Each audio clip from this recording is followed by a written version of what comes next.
આજથી 5 વર્ષ પહેલા ફેસબુકના ડેટા લીક અને એની પ્રાઇવસીનો મુદ્દો બહુ ચગ્યો હતો. એ વખતે ફેસબુકના માર્ક ઝકરબર્ગ સામે ટ્રાયલ ચાલી હતી. એ વખતે એક સેનેટરે ઝકરબર્ગને એવો સવાલ પૂછેલો. Thank you very much, Mr. Chairman. Mr. Zuckerberg, would you be comfortable sharing with us the name of the hotel you stayed in last night? No. If you've messaged anybody this week, would you share with us the names of the people you've messaged? Senator, no, I would.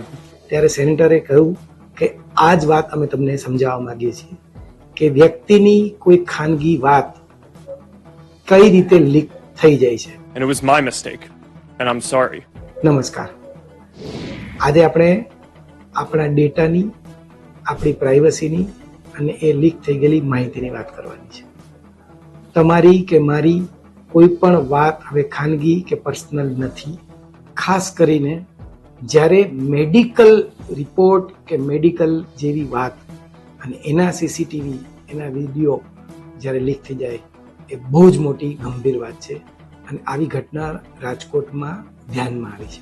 રાજકોટની એક હોસ્પિટલમાં આપણે સૌ જાણીએ છીએ કે medical checkup વખતે એક મહિલાના મેડિકલ ચેકઅપ ચાલતું હતું, એના સીસીટીવી ફૂટેજ ટેલિગ્રામ ચેનલ પર વાયરલ થઈ ગયા છે.